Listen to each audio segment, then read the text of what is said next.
Hello good morning. आज हम आपको बताएंगे अवकल समीकरण। अवकल समीकरण मान लीजिए कि जो बच्चे पढ़ चुके हैं कोचिंग में, ट्यूशन में, स्कूल में, जो बच्चे पढ़ लिए हैं वो बच्चे तो पढ़ लिए हैं। जो इनको समझ में नहीं आया है, मान लीजिए कि आप कोचिंग में भी पढ़ चुके हैं, अगर आपको समझ में नहीं आया है उन बच्चों के लिए वीडियो है। बहुत ही अच्छा वीडियो बनाए हैं, आप लोग देखिए। हम बेसिक से पढ़ाएंगे आपको, एकदम जड़ से पढ़ाएंगे, बेसिक से लाइन बाय लाइन आपको समझ में आएगा। अगर नहीं समझ में आएगा तो कमेंट में बताइएगा। 100% गारंटी है कि आपको समझ में आएगा। चलिए हम स्टार्ट करते हैं। अवकल समीकरण, मान लीजिए कि अवकल समीकरण होता क्या है, डिफरेंशियल इक्वेशन। देखिए ये डिफिनेशन है अवकल समीकरण का, डिफरेंशियल इक्वेशन का। यदि किसी समीकरण में स्वतंत्र चर, परतंत्र चर एवं परतंत्र चर का अवकल गुणांक विद्यमान हो उसे अवकल गुणांक कहते हैं। तो अब आपको लगेगा कि ये क्या है, स्वतंत्र चर क्या होता है, परतंत्र चर क्या होता है एवं परतंत्र चर के अवकल गुणांक में विद्यमान हो उसे अवकल गुणांक कहते हैं। तो अवकल गुणांक क्या होता है, तो चलिए ये सबसे पहले हम आपको बता देते हैं। ये माना जाता है, देखिए स्वतंत्र चर x मान लिया जाता है, परतंत्र चर y मान लिया जाता है और एवं परतंत्र चर का अवकल गुणांक ये दिया है। तो ये मान लीजिए कि अवकल गुणांक का विद्यमान हो उसे अवकल गुणांक कहते हैं। तो परतंत्र चर का अवकल गुणांक होता क्या है, तो ये होता है dy बाई डी एक्स। ये अवकल गुणांक होता है। ये तीनों को मिलाकर x, y और dy बाई डी एक्स, ये तीनों को मिलाकर ही अवकल समीकरण बनता है और उसे ही अवकल समीकरण कहा जाता है। यदि किसी समीकरण में स्वतंत्र चर x, परतंत्र चर y एवं परतंत्र चर का अवकल गुणांक विद्यमान हो उसे अवकल गुणांक कहते हैं। अब मान लीजिए कि हम आपको एक समीकरण दे देते हैं। तो मान लीजिए कि एक समीकरण देकर आपको समझाते हैं। तो देखिए dy बाई डी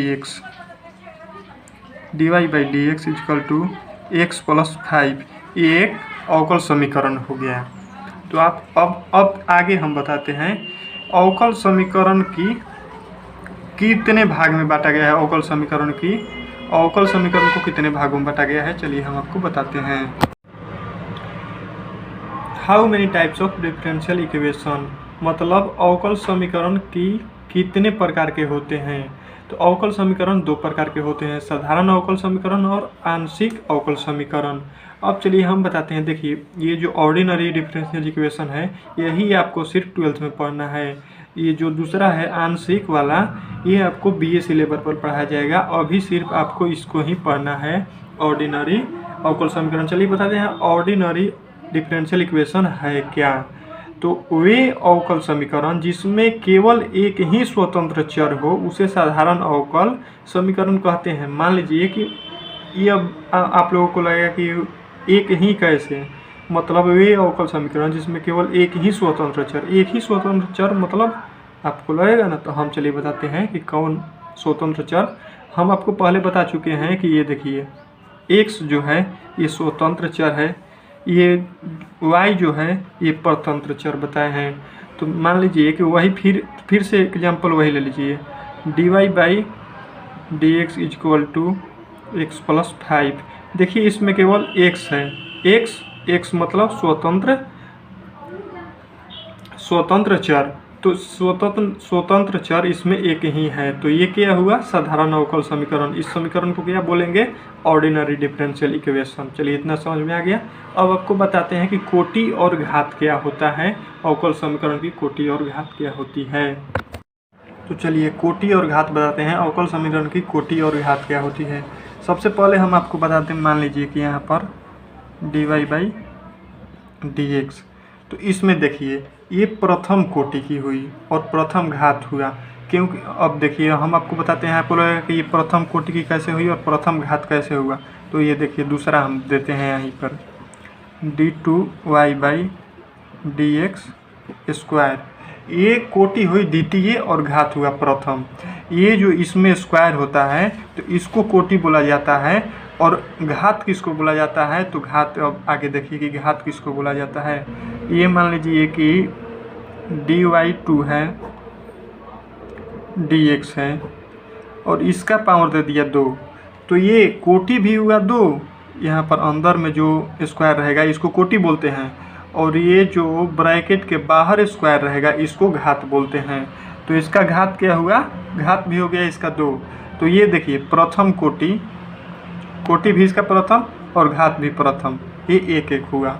और इसका देख लीजिए कोटि हुआ द्वितीय 2 और घात हुआ प्रथम, ये द्वितीय कोटि और प्रथम घात का हुआ। इसका देखिए ये द्वितीय कोटि हुआ, अंदर में स्क्वायर है देखिए यहाँ पे dy2, ये द्वितीय कोटि का हुआ और घात भी इसका 2 हुआ, ब्रैकेट के स्क्वायर भी है इसलिए इसका घात भी 2 हो गया। अब हम चलिए कुछ एग्जाम्पल देते हैं और एग्जाम्पल के थ्रू आपको समझाते हैं। मान लीजिए कि एग्जाम्पल यहाँ पर दिए, पहला dy/dx इक्वल टू x+5। तो ये अब आप लोग बताइए कि देखिए dy/dx इसमें स्क्वायर नहीं है, ब्रैकेट भी नहीं है, तो ब्रैकेट के बाहर कहाँ से कुछ होगा। तो ये हुआ प्रथम कोटि, इसकी कोटि हुई प्रथम, इसकी देखिए कोटि हुई प्रथम और घात हुई, और घात भी प्रथम, क्योंकि इसमें घात है ही नहीं। अब देखिए दूसरा यहाँ पर एग्जाम्पल समझिए, हम आपको एग्जाम्पल से एकदम क्लियर कर देंगे, एकदम क्लियर समझा के छोड़ेंगे आपको। तो देखिए यहाँ पर मान लीजिए दूसरा एग्जाम्पल दिए d2y/dx2 इक्वल टू 0। अब आप लोग देखिए इसमें कोटि क्या है, इसमें कोटि है 2, क्योंकि d का पावर है 2, तो इसमें कोटि हुआ 2 और घात कहाँ है, घात नहीं है, यहाँ पर घात 1 होगा, क्योंकि ब्रैकेट नहीं है तो ब्रैकेट के बाहर स्क्वायर नहीं है तो स्क्वायर नहीं है, तो ये घात एक ही हुआ। अब देखिए तीसरा एग्जाम्पल देते हैं आपको, ये घात वाला भी देंगे। ये देखिए d2y/dx2 का पावर दिए हम 3 प्लस dy/dx का power 3 plus 3y equal to x²। तो अब देखिए इसमें कोटि कितना है, कोटि है 2, इसकी कोटि हुई 2। अब घात कितना है, तो देखिए ब्रैकेट के बाहर स्क्वायर नहीं है, इसमें q है, तो इसका घात हुआ 3। घात कितना हुआ 3, क्योंकि ब्रैकेट के ऊपर 3 है। तो ऐसे आप लोग कोटि और घात समझ लिए। अब हम आपको बताएंगे इस पे सवाल कैसे आते हैं, सवाल एग्जाम में कैसे पूछे जाते हैं, वही हम आपको बताते हैं। तो चलिए आगे देखिए, हम 4 टाइप का क्वेश्चन बताएंगे और चारों टाइप का क्वेश्चन आपके एग्जाम में बिल्कुल आने वाला है। 6 नंबर का काम हम आपको आज 12 मिनट में करवा देंगे। 12 मिनट 15 मिनट का वीडियो बनाएंगे और उसमें 6 नंबर आपका रियल में पक्का आने वाला है। तो चलिए पहले टाइप का क्वेश्चन हम स्टार्ट करते हैं। ये देखिए पहला क्वेश्चन है, सिद्ध कीजिए कि y बराबर a cos x plus b sin x अवकल समीकरण d2y/dx² plus y equal to 0 का एक हल है। तो चलिए हम क्वेश्चन स्टार्ट करते हैं। तो मान लीजिए कि y बराबर a cos x plus b sin x, हम इसका x के सापेक्ष अवकलन करेंगे। अवकलन करने पर देखिए क्या आता है, dy/dx is equal to -a sin x plus b cos x। ये माइनस क्योंकि x के सापेक्ष अवकलन हुआ इसलिए ये माइनस cos x का माइनस sin x होता है। ये तो आप लोगों को पता भी होगा, नहीं पता है तो पता हो जाएगा आपको, पढ़िए।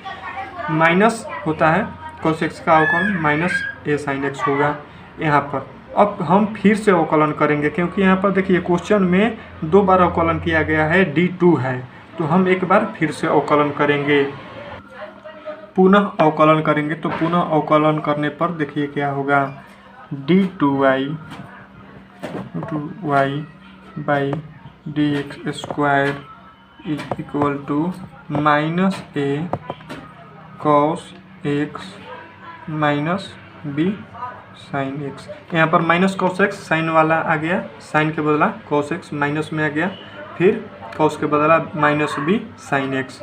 अब देखिए आगे देखिए -a cos x माइनस यहाँ पर कॉमन ले लिए प्लस b sin x। अब यहाँ पर आइए d2y/dx² इज इक्वल टू हम माइनस वाई रख सकते हैं, क्योंकि आप क्वेश्चन में देखे होंगे कि वाई इज इक्वल टू यहाँ पर a cos x plus b sin x होता है। ये वाई के बराबर है a cos x plus b sin x. आप लोग क्वेश्चन में देख लीजिए ये वाई के बराबर है, यहाँ पर माइनस है इसलिए माइनस लगा हुआ है। हम 2 बार अवकलन कर चुके हैं इसका, तो चलिए देखिए d two x by d two y by d x is equal to minus y हमारा आया है यहाँ पर। तो अब देखिए d two y by d x plus y is equal to 0। देखिए हमारा 0 आ गया, तो हाँ ये अवकल समीकरण का एक हल है, हम प्रूव कर दिए। अब चलिए हम दूसरे टाइप का क्वेश्चन बताते हैं आपको। अब चलिए दूसरे टाइप का क्वेश्चन बताते हैं। ये देखिए क्वेश्चन कैसा है। सिद्ध कीजिए कि y बराबर a cos x plus sine x अवकल समीकरण cos x dy by d x plus y sine x is equal to 1। तो चलिए अब हम इसको हल करते हैं।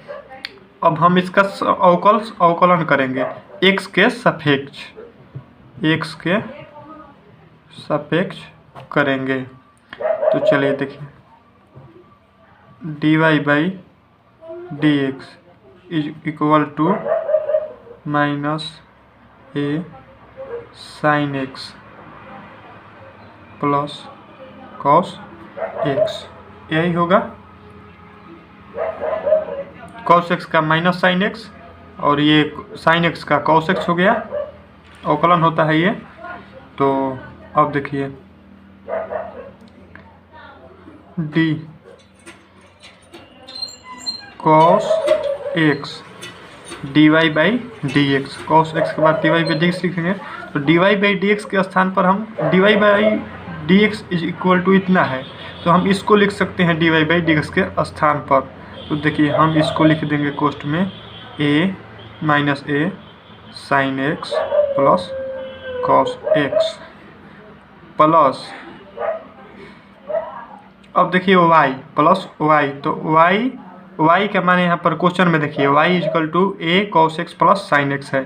तो y बराबर हम क्या लिखेंगे a cos x plus sine x, और फिर क्या बचा साइन x, तो साइन x हम यहाँ पर लिख देंगे साइन x। अब देखिए अब हम इसको करेंगे हल। तो यहाँ पर देखिए minus a sign x cos x, और ये cos x plus cos square x. अब चलिए इसमें तो ए कॉस का हो गया sin, a sign x cos x plus sin और साइन स्क्वायर एक्स। अब देखिए ये प्लस ये माइनस है और ये यहाँ पर प्लस है, तो ये तीनों और ये तीनों कट गया। तो अब क्या बचा plus cos square x plus ये के बचा साइन स्क्वायर एक्स। तो ट्रिकोनोमेट्री के विधि से sign square x plus cos square x क्या होता है इज इक्वल टू 1 होता है। हम यहाँ पर प्रूफ कर दिए ये cos square x plus sine square x is equal to 1 होता है, ये प्रूफ हो गया। अब चलिए हम अगली वीडियो में और नया थ्योरी लाएंगे, इससे भी अच्छा थ्योरी से बताएंगे आपको कौन कौन क्वेश्चन आएगा कौन कौन नहीं आएगा, किस प्रकार से क्वेश्चन आते हैं, सारे कॉन्सेप्ट क्लियर कर देंगे हम। थैंक यू सो मच, अगले वीडियो का इंतज़ार कीजिए।